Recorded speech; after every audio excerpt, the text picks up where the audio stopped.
Il pensait qu'il jouait avec lui. Il pensait qu'il était aveugle. Mais quand l'écran s'est allumé, Pierre n'a pas vu une trahison. Il a vu une cible à abattre. Oubliez les scènes de ménage pathétiques. Ici, pas de larmes, pas de cris. Juste un prédateur froid qui décide d'acheter la vie de l'amant de sa femme pour la détruire méthodiquement, brique par brique, jusqu'à ce qu'il ne reste plus que la cendre. Préparez-vous à voir ce qui arrive quand l'amour se transforme en une exécution financière et psychologique sans pitié. Bienvenue sur la chaîne Histoire d'infidélité. Dites-nous en commentaire depuis quelle ville vous nous écoutez et quel temps il fait dehors. Ce que vous allez entendre aujourd'hui n'est pas une histoire de divorce. C'est un manuel de guerre totale. L'écran du téléphone portable posé sur la table vernie s'illumina d'une lueur toxique et aveuglante. Pierre se figea, sa fourchette à mi-chemin de sa bouche. Il n'avait pas l'intention d'espionner, mais le texte de la notification était trop gros, trop impudent pour l'ignorer. « Je vais faire avec toi ce que ton mari n'a jamais pu faire. Je t'attends demain, ma belle. » Au lieu de fracasser le téléphone ou de déclencher un scandale, Pierre reposa lentement ses couverts. Un sourire froid et effrayant effleura ses lèvres. Il saisit l'appareil de sa femme, tapa rapidement une réponse et appuya sur « Envoyer ». « Le jeu commence », murmura-t-il dans le silence. Pierre avait toujours considéré que le contrôle n'était pas une tentative d'enfermer quelqu'un dans une cage, mais la capacité de voir la situation avec 3 coups d'avance. À 38 ans, il possédait une entreprise de logistique prospère, une maison dans une banlieue prestigieuse et, croyait-il, un mariage solide. Avec Clara, ils avaient vécu 7 années ensemble. Elle était l'ornement de sa vie. Raffinée, joyeuse, toujours impeccablement apprêtée. Pierre ne lui avait jamais reproché ses dépenses, estimant que sa femme ne devait manquer de rien. Mais ces 2 derniers mois, quelque chose avait changé. C'étaient des détails, invisibles pour un œil ordinaire, mais évidents pour un homme habitué à analyser les risques. Clara souriait trop souvent à ses propres pensées. Le mot de passe de son téléphone avait été modifié, et ses soirées entre copines se terminaient de plus en plus tard. De surcroît, elle rentrait non pas fatiguée et bavarde, mais étrangement silencieuse, le regard flottant et déconcentré. Ce vendredi soir, il dînait à la maison. Clara était particulièrement douce, lui resservant du vin, le questionnant sur son travail. Mais sa main se tendait sans cesse vers l'iPhone posé face contre table, à côté de son assiette. « Je vais aux toilettes me rafraîchir une seconde, » dit-elle en se levant légèrement de sa chaise. « Ne t'ennuie pas. » Elle sortit, laissant derrière elle un sillage de parfum coûteux, celui-là même qu'il lui avait offert pour leur anniversaire. Pierre la suivit du regard, but une gorgée de vin et s'adossa au dossier de sa chaise. La maison était silencieuse. Seul le tic-tac de l'horloge murale troublait la quiétude. C'est alors que le téléphone de Clara vibra. Habituellement, Pierre respectait l'espace personnel. Il ne s'était jamais abaissé à vérifier les messageries, considérant cela comme le lot des hommes peu sûrs d'eux.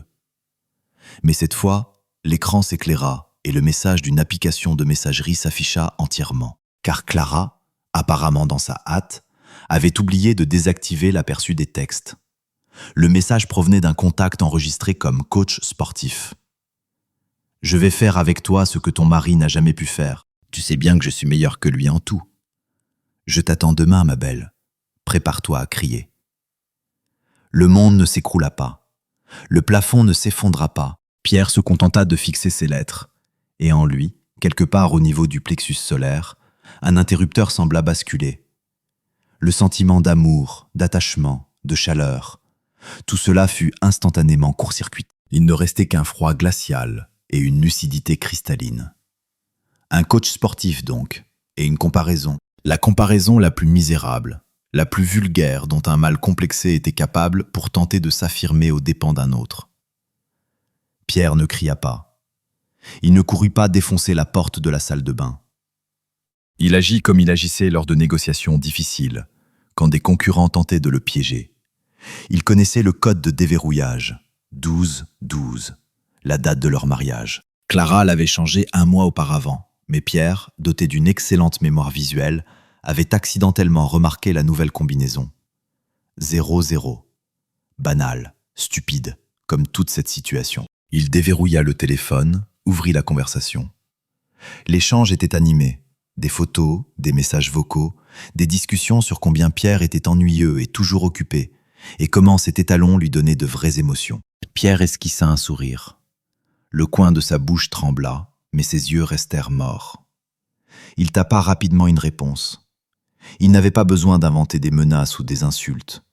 Il savait ce qui effrayait le plus: l'incertitude et la conscience de l'inévitable. Il écrivit « Préparez-vous mieux à ce qui arrive ». Il appuya sur « Envoyer », vit les 2 coches, lut là-bas, à l'autre bout. Le coach tenait maintenant son téléphone et très probablement cessait de respirer. Ensuite, Pierre fit quelque chose qui aurait déstabilisé n'importe qui. Il supprima son message du chat de Clara. Pour elle, la conversation semblait identique à celle d'1 minute auparavant. Le dernier message restait sa bravade vulgaire à lui. Elle ne saurait pas à qui l'avait répondu, mais l'amant le savait. Il reposa le téléphone à sa place, l'alignant au bord de la serviette, millimètre par millimètre, comme il était posé auparavant. Le bruit dans la salle de bain cessa, la porte s'ouvrit. Clara sortit, rayonnante dans un peignoir léger, séchant ses cheveux avec une serviette. « Tu ne t'es pas ennuyé, mon chéri ?» roucoula-t-elle en s'approchant de la table et en prenant son téléphone. Elle jeta un coup d'œil rapide à l'écran, sourit, lisant apparemment le message de son amant, et glissa rapidement l'appareil dans sa poche. « On regarde un film, peut-être ?» Pierre la regarda. Désormais, il ne voyait plus son épouse, il voyait un dossier. Un dossier qu'il fallait clôturer, mais après avoir effectué un audit complet et réclamé des pénalités de retard. « Bien sûr, ma chérie, répondit-il d'une voix calme et égale, levant son verre. Regardons un film. J'adore justement les intrigues avec des fins inattendues. » Il crinqua avec son verre contre le verre vide de Clara. Le cristal tinta mélodieusement. Pour Clara, c'était le son d'une soirée douillette. Pour Pierre, c'était le gong de départ. Dans sa tête, un plan mûrissait déjà. Demain, elle devait retrouver son coach. Eh bien, Pierre n'allait pas l'en empêcher. Il leur offrirait un tel entraînement qu'ils auraient tous 2 les jambes coupées, mais pas de plaisir.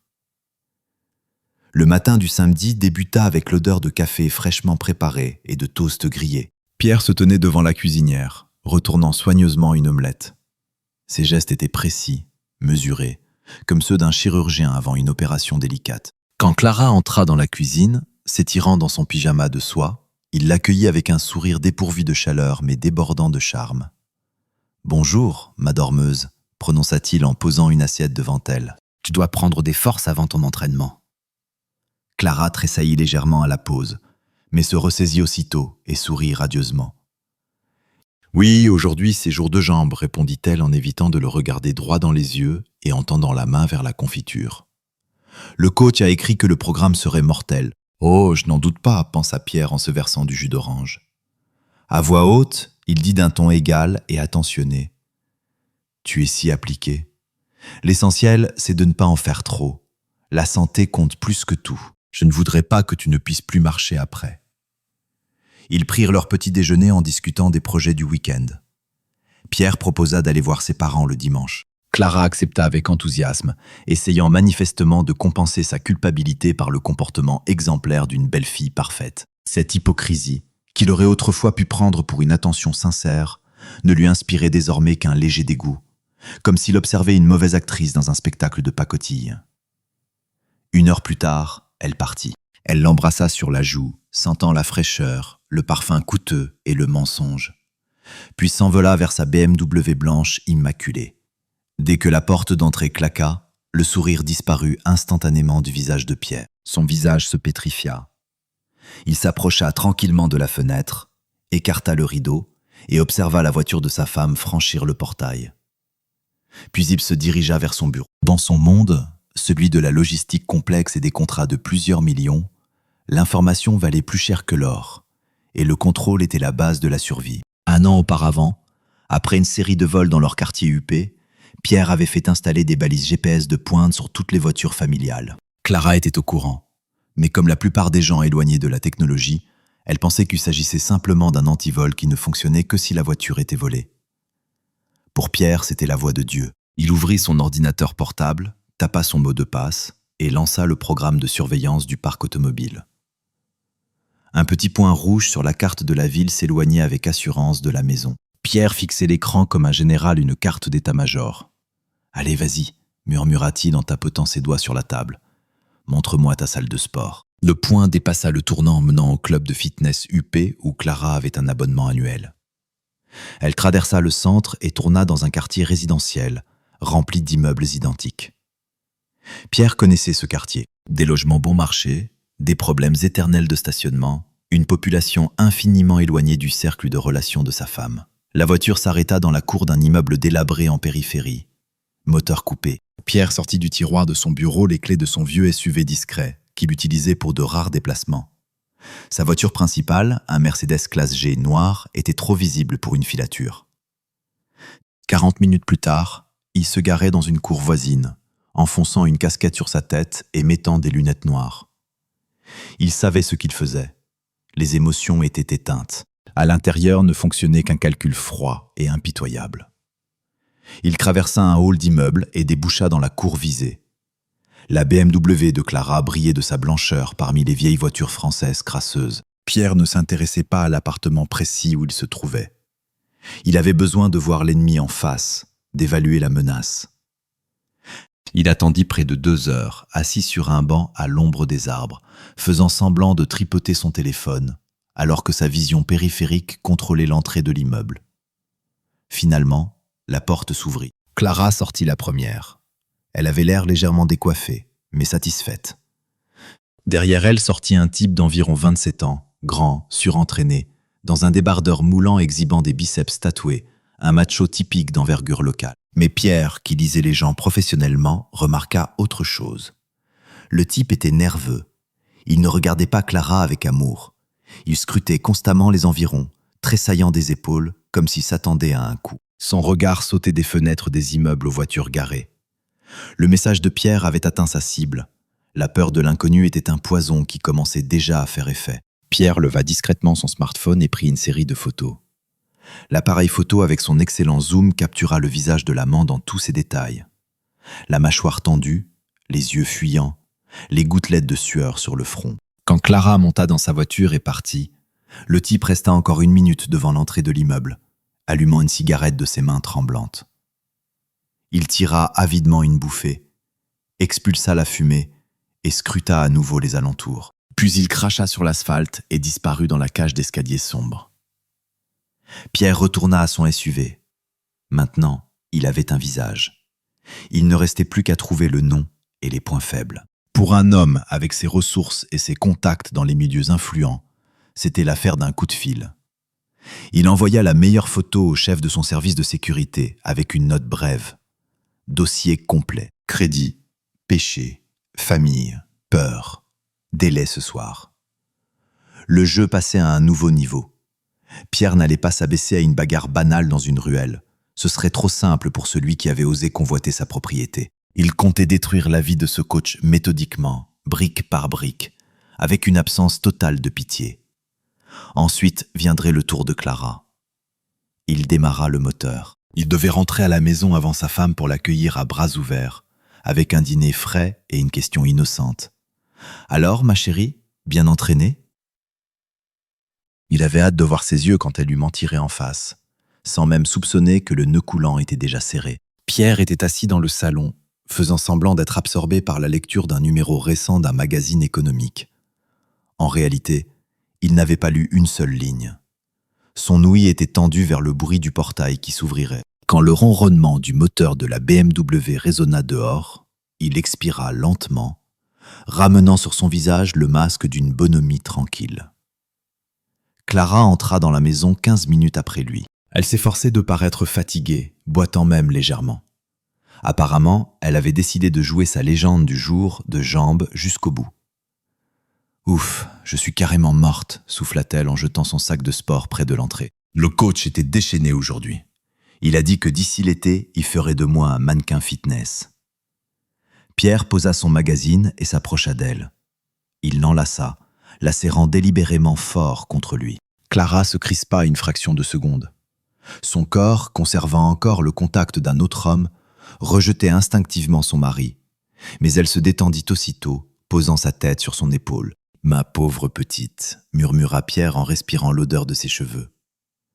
Mais chose étrange, Clara leva vers lui des yeux où passa une lueur d'inquiétude. Tu ne sens pas la sueur et le fer comme d'habitude après la salle, mais le santal et la lotion après rasage masculine. Ils ont changé les climatiseurs dans ton club de fitness? Clara se figea. Ses pupilles se dilatèrent. Elle émit un petit rire nerveux et s'écarta, ajustant ses cheveux. Tu imagines?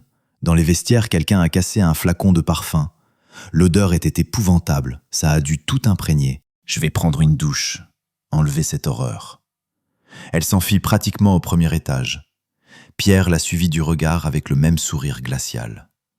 Mince, pensa-t-il. Mince encore plus. Plus il y a de mensonges, plus la chute sera douloureuse.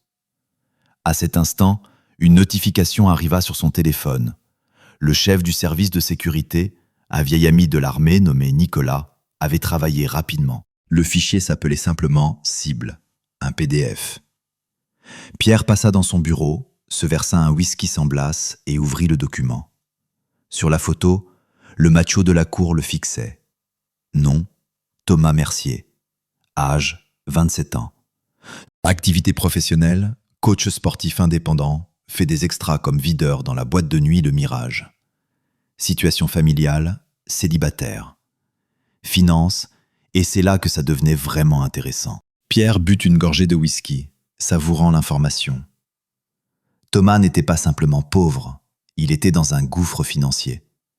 3 microcrédits en retard. Un crédit auto pour une Toyota d'occasion, impayé depuis 2 mois, et cerise sur le gâteau, une dette de 15 000 € envers des gens qui ne portent pas plainte en justice, mais brisent les genoux. Donc tu es un gigolo par nécessité, ricana Pierre. Tu cherches une idiote fortunée pour combler tes trous. Et ma femme était parfaite pour ce rôle. Maintenant le puzzle s'assemblait. Clara n'était pas l'amour de la vie de Thomas, mais une bouée de sauvetage. C'était précisément pour cela qu'il avait eu si peur du message de Pierre. Si la vache allait s'échapper ou si le mari coupait l'oxygène, c'était la fin pour Thomas. Les créanciers n'aiment pas attendre. Pierre se renversa dans son fauteuil. Il avait 2 options. La première, montrer ce dossier à Clara. Elle pleurerait peut-être, comprendrait qu'on l'avait utilisé et implorerait le pardon. Ennuyeux, banal et trop doux pour une trahison. La seconde option était bien plus élégante. Utiliser les peurs de Thomas contre lui-même. Transformer sa vie en enfer, le forçant à détruire de ses propres mains tout ce qu'il y avait entre lui et Clara. Pierre choisit la seconde option.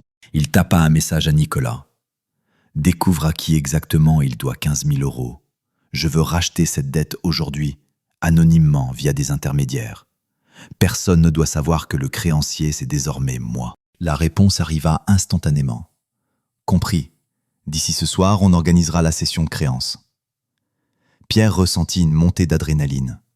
Maintenant, il ne possédait pas seulement l'information. Il possédait la vie de ce type. Dès demain, Thomas ne devrait plus aux voyous, mais à lui. Et Pierre comptait récupérer cette dette non pas en argent, mais en humiliation. Le soir, au dîner, Pierre fut l'amabilité même. Il servit le vin, mit du jazz. Clara, apaisée après sa douche, gazouillait à nouveau à propos de futilités. « Tu sais, ma chérie, dit soudain Pierre en découpant son steak saignant, j'ai réfléchi à tes paroles sur le sport. Tu as raison. Moi aussi, j'ai besoin de me remettre en forme. Je reste trop assis dans mon bureau. » Clara se figea, son verre près des lèvres. « C'est génial, mon chéri.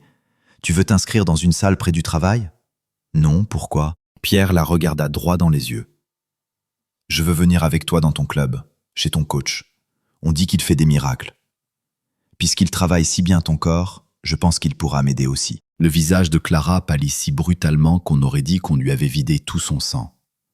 Sa fourchette tomba bruyamment de ses doigts sur l'assiette. « Chez mon... » balbutia-t-elle. « Mais il ne prend pas d'homme. Il est spécialisé uniquement dans le fitness féminin. » Quelle déception. Pierre fit mine d'être contrarié, mais ses yeux riaient. « Mais bon, je suis sûr que pour un double tarif, il fera une exception. Demain, j'irai là-bas et je lui parlerai en personne. Je ferai connaissance avec l'homme qui rend ma femme si heureuse. » Clara saisit sa serviette et la pressa contre ses lèvres. Dans ses yeux nageait une terreur animale pure. Elle comprenait que si Pierre se rendait au club, Yves découvrirait qu'aucun super coach n'y était enregistré et qu'elle passait son temps dans un tout autre endroit. Je ne me sens pas bien, murmura-t-elle en se levant. J'ai la tête qui tourne. Je vais m'allonger. Bien sûr, repose-toi, dit tendrement Pierre, la suivant du regard d'un prédateur jouant avec sa proie blessée. Garde tes forces, demain sera une journée chargée. Il resta seul à table. Le téléphone vibra à nouveau. Nicolas avait envoyé un message. Dette rachetée, document dans ta messagerie. Maintenant, tu es son propriétaire. Et ensuite, Pierre sourit et tapa une réponse. On commence la phase de pression active. Demain matin, il doit recevoir le premier message. Le matin pour Thomas ne commença pas par un café, mais par des coups insistants et violents à la porte de son appartement loué. Sa tête explosait après la beuverie d'hier. Il avait tenté de noyer sa peur du mari de Clara dans du whisky bon marché. En regardant par le Judas, il vit 2 hommes costauds en costume strict. Ce n'étaient pas les collecteurs de dettes typiques, des voyous en blouson, mais des professionnels dont émanait un calme glacial et une autorité institutionnelle. Thomas, avalant une salive épaisse, ouvrit la porte sans retirer la chaîne. « Vous cherchez qui » Thomas Mercier demanda l'un d'eux sans changer d'expression. « Nous représentons les intérêts de votre nouveau créancier. Votre dette d'un montant de 15 400 € a été rachetée cette nuit. » « Quel créancier ?»« Je vais m'arranger avec les gars. Donnez-moi une semaine. » La voix de Thomas vira à l'aigu. « Les gars n'ont plus rien à voir avec ça. Maintenant, vous devez à des gens sérieux. Délai de remboursement, 24 heures. Si l'argent n'est pas là demain à midi, on saisit la voiture, l'appartement de vos parents en province, et on lance une procédure pénale pour escroquerie. Nous avons toute épreuve de votre fausse attestation de revenus que vous avez fournie à la banque. » L'homme glissa une enveloppe dans l'entrebâillement. « Voici les coordonnées. Le compte à rebours a commencé. » Ils partirent aussi silencieusement qu'ils étaient apparus. Thomas glissa le long du mur sur le sol crasseux. De ses mains tremblantes, il déchira l'enveloppe. Il n'y avait qu'un papier avec un numéro de compte et une phrase. « Le plaisir, ça se paie. » La panique le submergea. 15 400 en 24 heures. Il n'avait nulle part où trouver même le 10e de cette somme. Sa seule banque était Clara. Au même moment, dans la maison de Pierre, un autre drame se jouait. Au petit déjeuner, Clara avait l'air d'une personne marchant vers l'échafaud. Elle tripotait nerveusement le bord de la nappe, jetant sans cesse des regards vers son mari. Pierre, lui, était imperturbable, parcourant les actualités sur sa tablette. « À propos de la salle, commença-t-elle d'une voix fine et tremblante, j'ai appelé le coach ce matin. Tu imagines ? Quelle malchance. Il est tombé malade, la grippe, je crois. Donc on ne pourra pas y aller aujourd'hui. » Pierre leva lentement les yeux vers elle. On y lisait une sollicitude sincère, mais inquiétante. Quel cauchemar. La grippe est très sévère en ce moment. J'espère que ce n'est rien de grave. Tu sais, j'apprécie les professionnels. Peut-être devrions-nous l'aider à payer son traitement, lui envoyer un médecin. Non, Clara avait presque crié, puis se reprit en voyant le sourcil surpris de son mari. Je veux dire, il a dit qu'il allait juste se reposer, pas la peine de déranger quelqu'un. À cet instant, le téléphone de Clara posé sur la table s'illumina. Le nom du contact avait été modifié. Apparemment, pendant la nuit, elle avait renommé le coach sportif en Marina Manucure. Mais Pierre savait qui c'était. Clara saisit le téléphone si brusquement qu'elle faillit renverser sa tasse. « C'est l'esthéticienne. » Je vais répondre. « D'accord, bien sûr, ma chérie. » La beauté exige des sacrifices, acquiesça Pierre en retournant à sa tablette. Clara fila dans le couloir. Pierre ouvrit immédiatement sur sa tablette l'application dupliquant l'écran du téléphone de sa femme. Il avait installé ce programme espion 6 mois auparavant au cas où, et maintenant il portait ses fruits. Il vit le texte du message de Marina Manucure.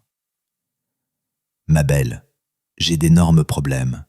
Besoin urgent de 15 000. Ils vont me tuer ou m'enfermer. Aide-moi, ton mari est riche. Trouve quelque chose, je t'en supplie. » Pierre ricana. Le rat acculé commençait à mordre son nourricier. Clara revint 5 minutes plus tard, blanche comme un linge. « Puis Pierre, commença-t-elle en essayant de donner à sa voix une désinvolture, mais des notes hystériques y résonnaient. Voilà le problème. Marina, enfin, mon esthéticienne, elle a un souci. Sa mère est tombée malade, elle a besoin d'une opération urgente. Elle demande un prêt. C'est une grosse somme, 15 000 €. Je me disais, Peut-être qu'on pourrait. » Elle se tut sous le regard pesant de Pierre. Il la regardait comme un python regarde un lapin qui se jette lui-même dans sa gueule. « De la charité ?» répéta-t-il. « C'est louable, mais 15 000 €, c'est une somme sérieuse. Je ne distribue pas d'argent à des inconnus, même si elles te font d'excellentes manucures. Je me porte garante pour elles. » Clara était au bord des larmes. « Pierre, s'il te plaît, j'économiserai sur autre chose après. Transfère-moi juste l'argent et je lui donnerai. » Pierre se leva de table et s'approcha tout près d'elle. Il lui prit le menton, la forçant à le regarder dans les yeux. « D'accord, dit-il doucement, je te donne cet argent, mais à une condition. »« Laquelle ?» souffla-t-elle avec espoir. « Je veux remettre cet argent personnellement à cette Marina. Je n'aime pas les intermédiaires. Qu'elle vienne chez nous ce soir. Je veux la regarder dans les yeux, voir les documents pour l'opération de sa mère, et alors je donnerai l'argent. Invite-la à dîner. » Clara se figea. La terreur paralysa son corps. Elle ne pouvait pas amener Thomas dans leur maison, mais elle ne pouvait pas non plus refuser à son mari, qui acceptait d'aider, sans éveiller les soupçons. Et elle n'avait pas l'argent. Elle est gênée, balbutia Clara. Eh bien, si elle est gênée, c'est qu'elle n'a pas tant besoin d'argent que ça. Pierre haussa les épaules et se dirigea vers la sortie. Je serai au bureau jusqu'au soir. Si ton ami change d'avis, je l'attends à 19 h. Il sortit, laissant sa femme au milieu de la cuisine en plein désespoir. Elle était piégée. Son amant exigeait de l'argent en menaçant d'une catastrophe, et son mari pesait une condition impossible à remplir. Assis dans sa voiture, Pierre envoya un message au chef de la sécurité. « Prépare le pavillon d'invités. Nous aurons peut-être un visiteur ce soir. » Et que les gars continuent de faire pression sur le débiteur. Il doit être dans un tel désespoir qu'il acceptera n'importe quelle folie. Ce soir, les masques tomberaient. Pierre comptait organiser un dîner qu'aucun d'eux n'oublierait. L'horloge du salon sonna 19 h. Pierre était assis dans un fauteuil, faisant tourner un verre d'eau minérale dans ses mains. En face de lui, sur le canapé, était assise Clara. Elle était pâle, mais s'efforçait de garder contenance. 1 heure auparavant, elle avait informé son mari que Marina ne pourrait pas venir car elle était embarrassée, et qu'elle avait trouvé l'argent ailleurs. C'était un mensonge cousu de fil blanc, et Pierre le voyait à travers. « Dommage, prononça-t-il calmement. J'aime aider les gens qui ont des ennuis. Mais tu sais, j'ai aussi prévu une rencontre aujourd'hui. Puisque ton ami n'est pas venu, nous recevrons mon invité. » Clara se tendit. « Un invité ? Tu n'as pas dit que quelqu'un viendrait. Qui est-ce ? Un partenaire d'affaires ? » « En quelque sorte, ricana Pierre. Plutôt mon nouvel actif, quelqu'un qui me doit énormément. J'ai décidé qu'il était temps de discuter des conditions de remboursement de la dette dans un cadre informel. » À cet instant, le bruit d'une voiture arrivant résonna dans la cour. Ce n'était pas le ronronnement doux d'une limousine, mais le son lourd d'un SUV de sécurité. Clara ajusta nerveusement sa robe. « Je vais peut-être monter. Je ne veux pas vous déranger. »« Non, non. » La voix de Pierre devint d'acier. « Reste, j'insiste. Ce sera instructif pour toi d'écouter. C'est, disons, un cours magistral sur la conduite de négociation. Assis-toi. » Clara s'assit docilement sur le canapé, recroquevillée. Son intuition criait au danger, mais elle ne pouvait pas comprendre d'où viendrait le coup. La porte s'ouvrit. Nicolas, le chef de la sécurité, entra dans le salon, et derrière lui, trébuchant et regardant autour de lui, entra Thomas. Il avait l'air pitoyable. T-shirt froissé, yeux fuyants. Sur son visage, un mélange de peur et d'incompréhension. On l'avait amené ici de force, sans lui expliquer où ni pourquoi. On lui avait dit seulement une chose : le patron veut te voir. Quand Thomas franchit le seuil du salon, le temps sembla s'arrêter. Il leva les yeux et vit Pierre, calme, autoritaire, maître de maison. Puis son regard glissa sur le côté et tomba sur Clara. La bouche de Thomas s'entr'ouvrit. Il reconnut cet intérieur. Il l'avait vu sur les selfies que lui envoyait Clara quand son mari n'était pas à la maison. Il reconnut la femme qui le regardait maintenant avec une expression de terreur absolue et paralysante. « Bonsoir Thomas », rompit le silence Pierre en se levant de son fauteuil. « Entrez, ne soyez pas gênés, vous faites presque partie de la famille. » Clara émit un son étouffé, semblable à un sanglot. Thomas recula, mais derrière lui se tenait Nicolas, bloquant la sortie de sa silhouette massive. « Vous » croissa Thomas, déplaçant son regard de Pierre à Clara. « Vous êtes le mari ?» Quel jeune homme perspicace. Pierre s'approcha lentement de lui. « Clara, présente-nous notre invité. Ou vous ne vous connaissez pas. Peut-être que c'est une erreur. » Clara resta silencieuse. Elle ne pouvait pas prononcer un mot. Son monde s'écroulait en ce moment même, à cette seconde. Son amant, son échappatoire, se tenait devant son mari comme un chien battu. Et ce mari s'avérait être ce terrifiant créancier qui tenait la vie de Thomas entre ses mains. « Tu ne dis rien ?» Pierre se tourna vers sa femme. « Étrange. Et moi qui pensais que vous étiez très proches. Si proche que Thomas avait même promis de faire avec toi ce que je n'avais jamais pu faire. » Thomas devint blême. Il se souvint de son message. « C'est un malentendu, bredouilla-t-il en tremblant de tout son corps. Je ne savais pas.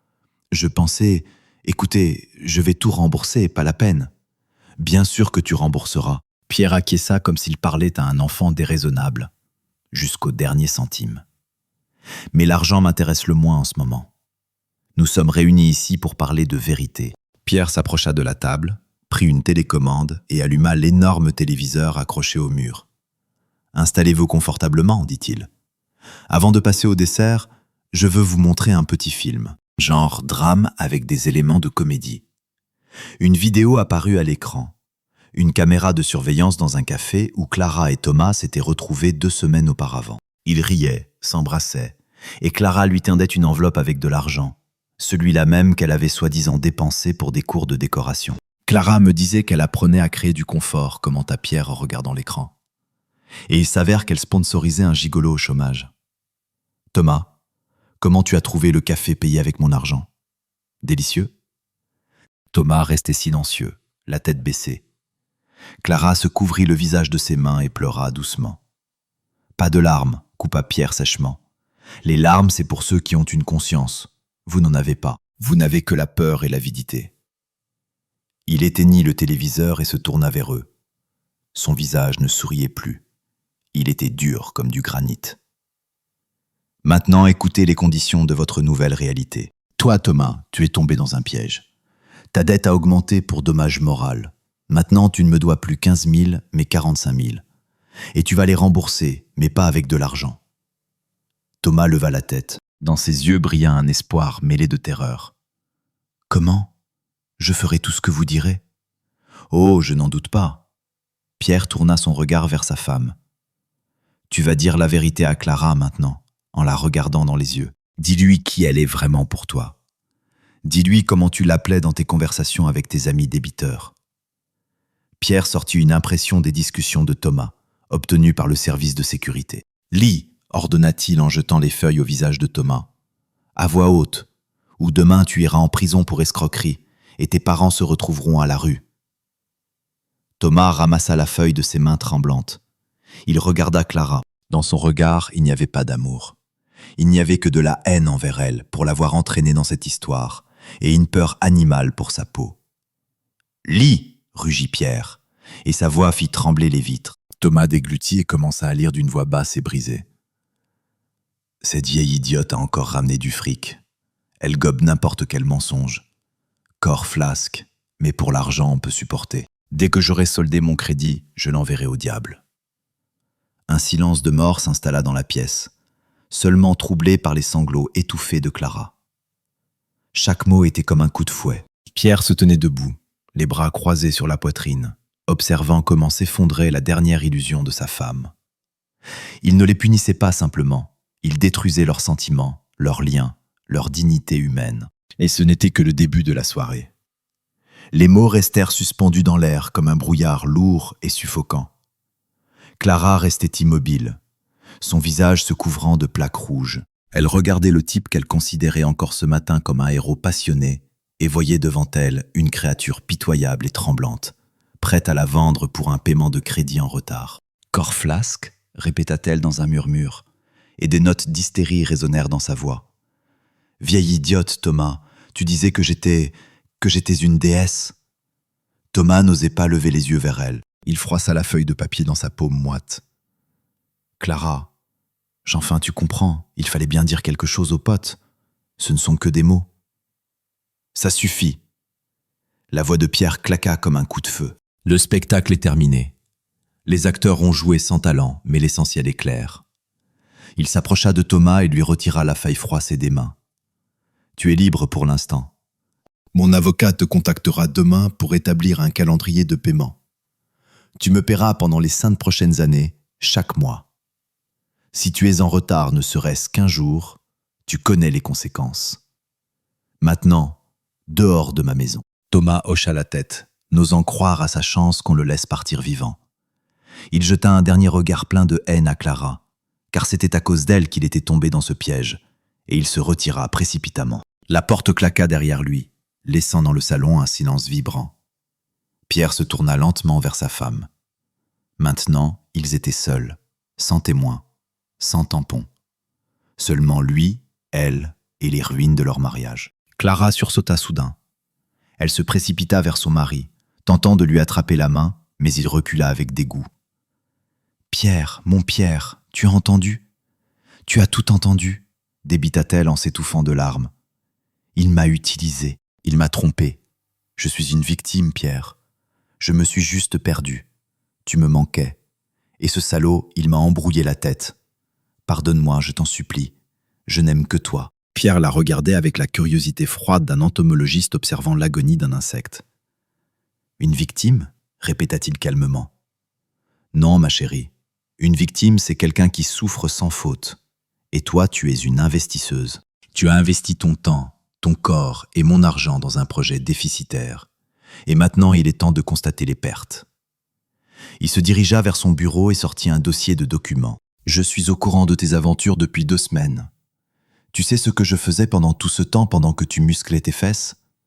Je préparais des documents. » Il jeta le dossier sur la table basse devant elle. « Nous sommes mariés depuis 7 ans, mais tu as apparemment oublié que nous avons signé un contrat de mariage. Article 4, alinéa 2. En cas d'infidélité conjugale avérée de l'une des parties, la partie fautive perd le droit de revendiquer tout bien acquis en commun et reçoit un versement unique équivalent au minimum vital. » Clara se figea. Des larmes sur ses joues séchèrent instantanément. « Quoi ? Mais Pierre, tu ne peux pas. Cette maison, la voiture, mes bijoux. »« Ma maison, ma voiture que tu conduisais par procuration, et les bijoux achetés avec mon argent, » corrigea Pierre durement. « Les preuves de l'infidélité, les voici. Vidéos, conversations, aveux de ton amant. Le tribunal validera ça en une seule audience. » Il s'approcha tout près d'elle et tendit la paume. Les clés de la BMW et le téléphone. Le téléphone ? Clara serra l'appareil contre sa poitrine. « Mais c'est mon téléphone. Il a été acheté sur le compte professionnel de mon entreprise, tout comme l'abonnement. Rends le matériel de l'entreprise. » Clara déposa d'une main tremblante les clés et l'iPhone dans sa paume. Elle commençait à réaliser l'ampleur de la catastrophe. Elle ne perdait pas simplement son mari, elle perdait sa vie. Une vie où elle n'avait pas besoin de regarder les prix, où les problèmes se réglaient d'un coup de fil de pierre, où elle était reine. « Où vais-je aller ?» murmura-t-elle en le regardant d'en bas avec des yeux de chien battu. « Je n'ai rien. L'appartement de mes parents est dans une autre ville. Pierre, il fait nuit. » Pierre regarda sa montre. 21h15. 1 heure pour les enfants. Les taxis roulent encore. D'ailleurs, je vais t'appeler un taxi.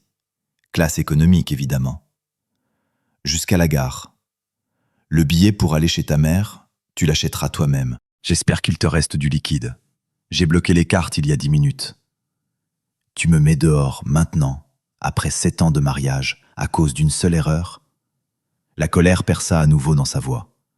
Espèce de monstre sans cœur. Ce type avait raison. Tu n'es pas un homme, tu es une calculatrice. Tu ne m'as jamais aimé. Pierre eut un sourire narquois. Cette hystérie ne le touchait pas. Il l'attendait. Une erreur, c'est acheter du lait tourné.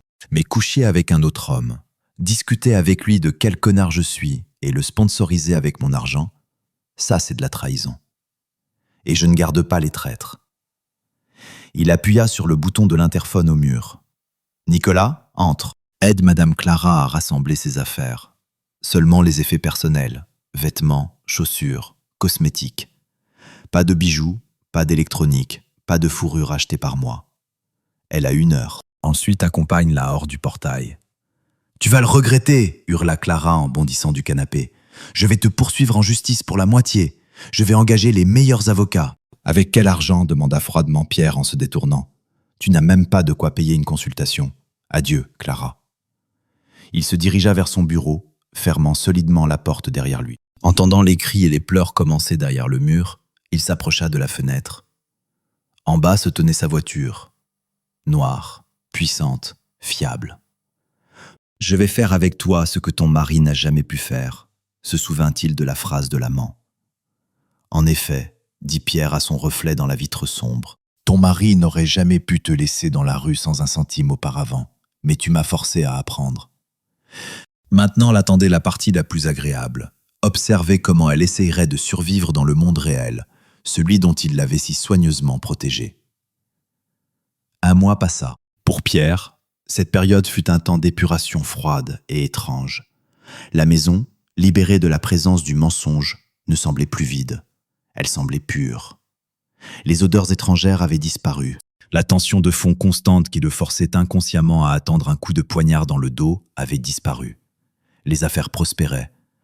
L'énergie libérée qu'il dépensait auparavant à tenter de satisfaire les caprices de sa femme et à deviner ses désirs était maintenant dirigée vers l'expansion de l'entreprise.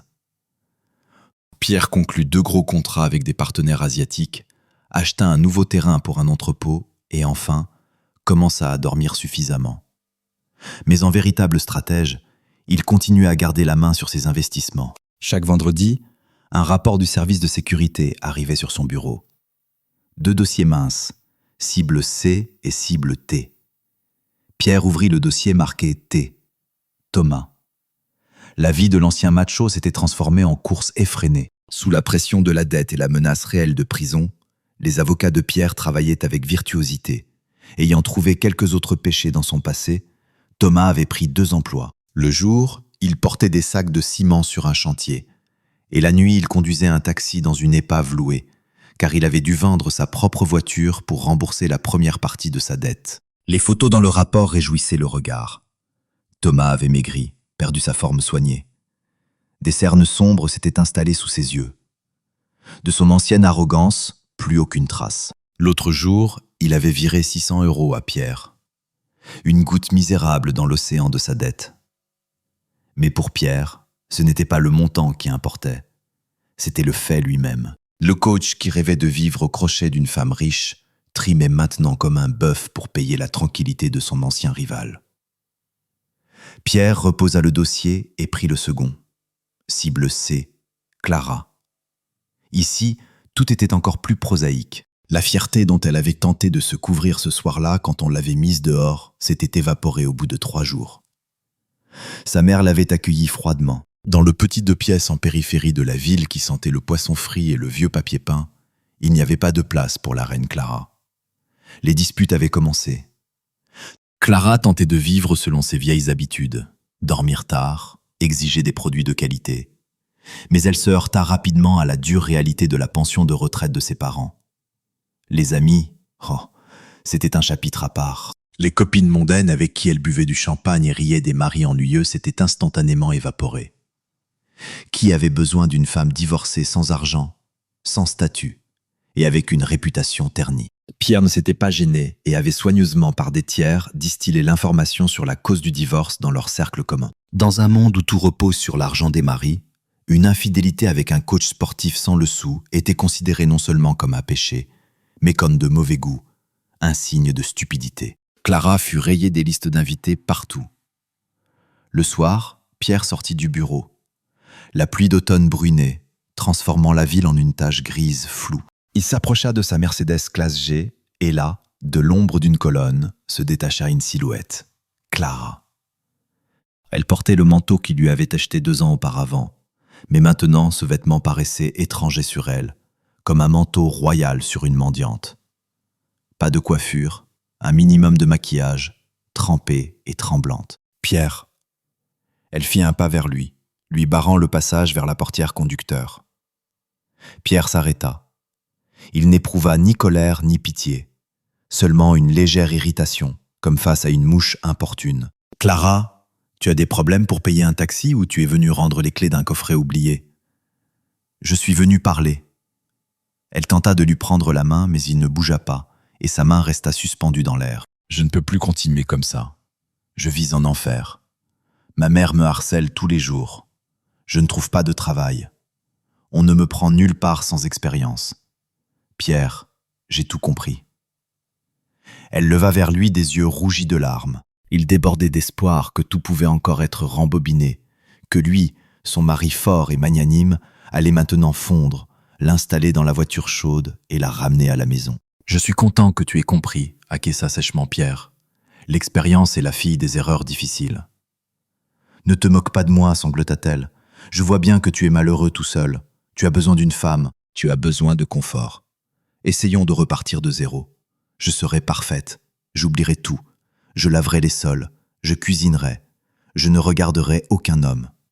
S'il te plaît, Pierre, donne-moi une chance. Je suis ta femme. Pierre soupira et regarda sa montre. Ex-femme, Clara. C'est un terme juridique, mais il change tout. Mais pourquoi ? Elle criait presque, ne prêtant pas attention au gardien du parking qui observait la scène avec intérêt. À cause d'un seul rapport. Tout le monde trompe. Les mecs trompent à droite et à gauche, et leurs femmes pardonnent. Pourquoi es-tu si cruel ? Pierre eut un sourire sarcastique. Voilà, elle n'avait toujours rien compris. Tu as raison. Beaucoup pardonnent. Les faibles pardonnent parce qu'ils ont peur de rester seuls. Les dépendants pardonnent parce qu'ils n'ont nulle part où aller. Mais moi, je ne suis ni faible, ni dépendant. Il ouvrit la portière de la voiture. Tu n'as pas seulement trahi ma confiance, tu as trahi l'équipe. Tu as décidé que tu pouvais utiliser les ressources de l'entreprise en travaillant pour un concurrent. En affaires, on liquide ces partenaires-là. Dans la vie, on les raye de la liste. Je vais mourir sans toi, hurla-t-elle en s'accrochant à la poignée de la portière. Je ne sais rien faire. Je vais crever. Tu ne crèveras pas, répondit calmement Pierre en retirant sa main du métal. Tu es une belle femme. Le marché des services d'escorte est en plein essor en ce moment. Où trouves-toi un autre Thomas ? Sauf que maintenant, tu l'entretiendras avec un salaire de caissière. C'est ça la vie d'adulte, Clara. Bienvenue. Il s'installa dans la voiture et claqua la lourde portière. À travers la vitre teintée, il voyait comment elle criait quelque chose, étalant son mascara sur son visage, comment elle frappait la vitre du poing. Pierre mit de la musique. Le jazz emplit doucement l'habitacle, coupant l'hystérie du monde extérieur. Il démarra en douceur, laissant son ex-femme debout sous la pluie dans un nuage de gaz d'échappement. Il avait un rendez-vous au restaurant, mais pas professionnel. Hier, il avait rencontré par hasard une femme intéressante. Elle était propriétaire d'une galerie d'art, intelligente, autonome, et à en juger par son regard, connaissant la valeur de la fidélité. Pierre roulait vers l'avant, et dans le rétroviseur, la silhouette de Clara devenait de plus en plus petite, jusqu'à se dissoudre complètement dans la brume grise de la pluie. Mais il savait que ce n'était pas encore la fin. Des gens comme Clara et Thomas ne savent pas couler en silence. Ils tenteront forcément d'entraîner quelqu'un avec eux au dernier moment, et il était prêt pour cela. Le désespoir est un mauvais conseiller, mais quand le désespoir se combine avec la bêtise et la soif de vengeance, cela donne un mélange explosif. 2 semaines supplémentaires passèrent. Clara vivait dans une auberge de jeunesse bon marché, car sa mère, fatiguée des crises d'hystérie constantes de sa fille, l'avait mise à la porte en hurlant « Va travailler, parasite !» Clara ne savait pas travailler et ne le voulait pas. Dans sa tête avait germé l'idée que le monde était injuste envers elle et que Pierre devait lui compenser les meilleures années de sa vie. Un soir gris et pluvieux, elle rencontra Thomas. La rencontre eut lieu dans un boui-boui crasseux en périphérie. Thomas avait l'air d'une bête traquée. La dette envers Pierre pesait sur lui comme une dalle de béton. Les intérêts s'accumulaient, et le travail de manutentionnaire tuait son dos dont il était si fier. « Il nous a détruits », siffla Clara en remuant un café instantané bon marché avec une cuillère en plastique. « Il vit dans son palais, roule en nouvelle voiture, et nous on pourrit ici. Ce n'est pas juste, Tom. »« Et qu'est-ce que tu proposes ?» grogna Thomas. « Le tuer ? Il a une sécurité digne d'un président. Je suis déjà sous surveillance. » Clara se pencha vers lui par-dessus la table. Ses yeux brillaient fiévreusement. « Pas le tuer, mais le cambrioler. Prendre ce qui nous revient. »« T'es malade ?» Thomas recula. « Il y a une alarme, des caméras. »« Écoute, l'interrompit-elle. Je connais cette maison comme ma poche. Pierre a un coffre-fort dans son bureau derrière un faux panneau. Il y garde du liquide pour des transactions au noir. Il y a toujours au minimum 100 000 € dedans. Et le code, tu le connais bien sûr, ricana Thomas avec scepticisme.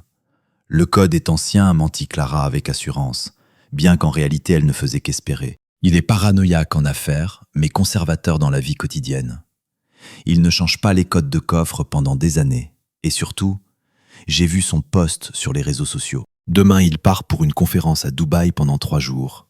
La maison sera vide. La sécurité ne vient que sur appel du bouton d'alarme. Thomas réfléchit. 100 000 €. Cela résoudrait tous ses problèmes. Il pourrait rembourser sa dette à Pierre, quelle ironie, avec son propre argent et quitter la ville pour recommencer une nouvelle vie. Le risque était énorme, mais la peur de la prison et de la misère était plus forte. « Et comment on entre » demanda-t-il en baissant la voix. « Par le jardin d'hiver » murmura Clara. « Il y a une fenêtre avec un défaut de serrure. » Pierre allait la faire réparer il y a 6 mois, mais il n'a jamais appelé de réparateur. Si on appuie au bon endroit, le cadre se dégage. Le plan était fou, amateur et complètement troué, mais pour 2 rats acculés, il semblait être un sauvetage génial. La nuit suivante, quand l'horloge indiquait 2 heures du matin, 2 silhouettes sombres escaladèrent la haute clôture par l'arrière de la propriété. Clara et Thomas, vêtus de noir, se faufilèrent à travers le jardin soigné qui avait autrefois été la fierté de Clara.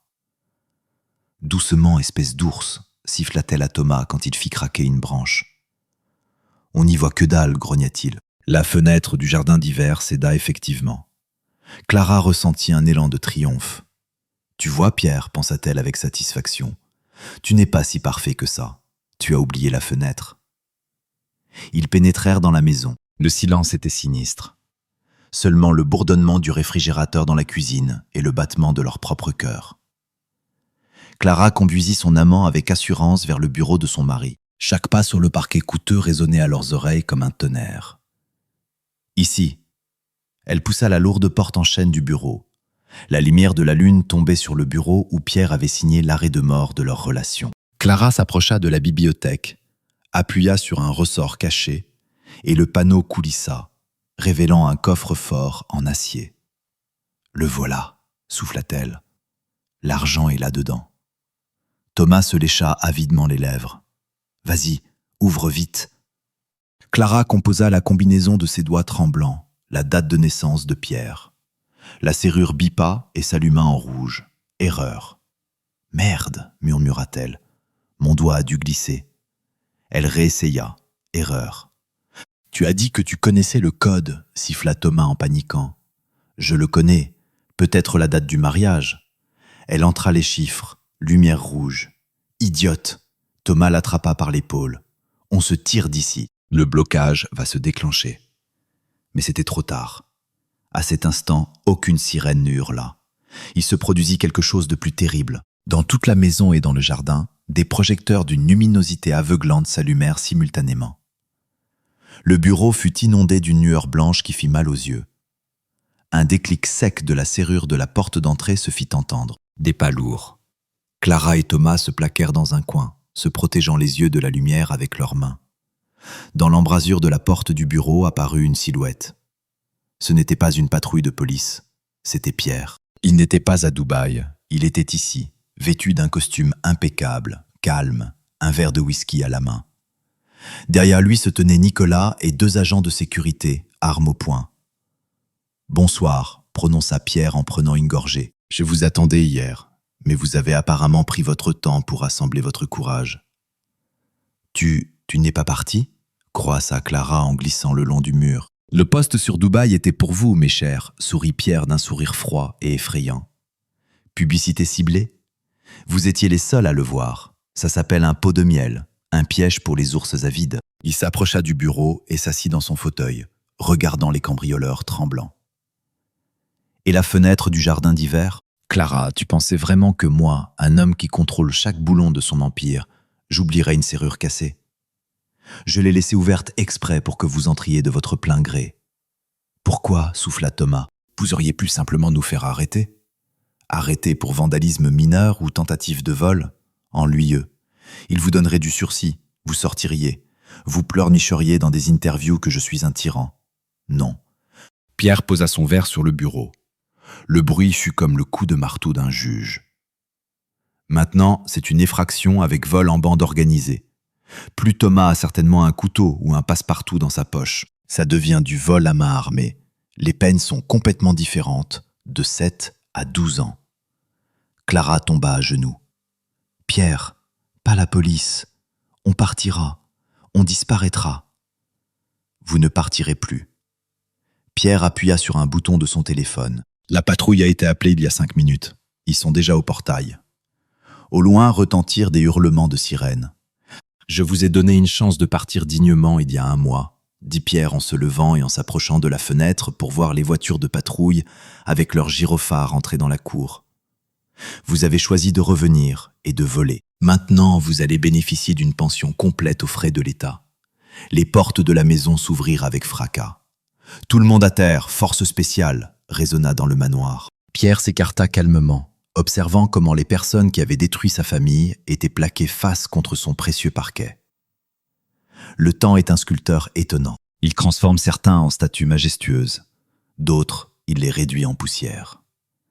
Pour Pierre, ces 3 années furent une ère de renaissance. Son entreprise atteignit le niveau international, ouvrant des filiales en Chine et aux Émirats. Mais sa plus grande réussite n'était pas le business. Dans le hall spacieux et baigné de soleil de sa nouvelle maison, il avait vendu d'anciens manoirs juste après le procès pour effacer jusqu'au souvenir du passé. Pierre jouait avec son fils d'1 an. Le petit riait aux éclats, essayant d'attraper le doigt de son père.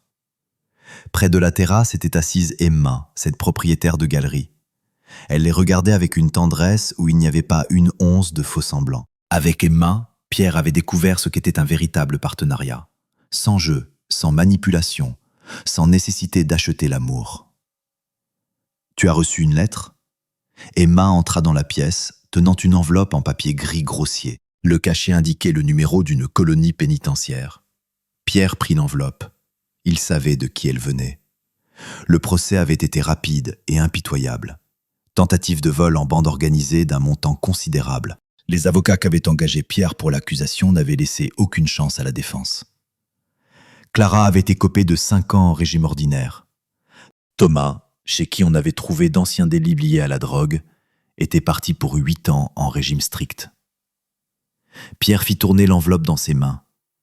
Clara lui écrivait tous les 6 mois. Les premières lettres étaient pleines de malédictions et d'accusations. Puis vinrent les supplications d'aide et les plaintes sur les conditions difficiles, le froid, les codétenues brutales, le fait que le travail pénible avait rendu ses mains rugueuses et que son visage avait vieilli de 10 ans. Il n'avait jamais répondu. « Tu vas la lire ?» demanda Emma en posant sa main sur son épaule. Pierre regarda l'enveloppe, puis son fils qui réclamait à nouveau son attention. « Non » répondit-il calmement. Il s'approcha de la cheminée et jeta la lettre non décachetée dans le feu. Les flammes léchèrent avidement le papier gris. À travers l'enveloppe qui se consumait apparurent les mots. « J'ai tout compris. Pardonne-moi. Je me sens si seul. » Mais une seconde plus tard, ils se transformèrent en cendres noires. Quelque part là-bas, à des centaines de kilomètres, dans une baraque grise, la femme qui avait autrefois été son épouse finissait maintenant de laver des sols, espérant une réponse qui ne viendrait jamais. Elle avait elle-même choisi son chemin ce jour-là quand elle avait laissé son téléphone avec ce message.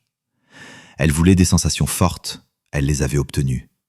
Elle voulait un homme qui ferait ce que son mari ne pouvait pas faire. Thomas avait effectivement fait ce que Pierre ne pouvait pas faire. Il avait détruit sa vie de fond en comble.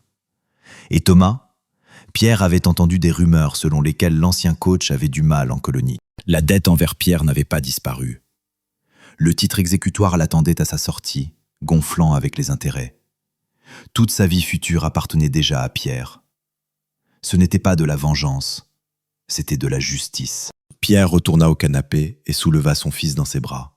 « Qui est le plus fort ici ?» demanda-t-il en embrassant le petit sur le sommet du crâne. Il se souvint de sa phrase envoyée 3 ans auparavant. « Préparez-vous mieux à ce qui arrive. » À l'époque, il pensait à la punition. Mais maintenant, il comprenait que l'avenir lui avait apporté quelque chose à lui-même. Il lui avait apporté la liberté du mensonge, de la trahison, des gens qui ne le méritaient pas. Il s'approcha de la fenêtre panoramique. Le jardin fleurissait. La vie continuait. Il n'avait pas gagné parce qu'il avait détruit ses ennemis. Il avait gagné parce qu'il avait su passer par-dessus eux et devenir heureux. Pierre sourit à son reflet. Calmement, avec assurance, avec dignité. Le jeu était terminé et il en était sorti unique vainqueur.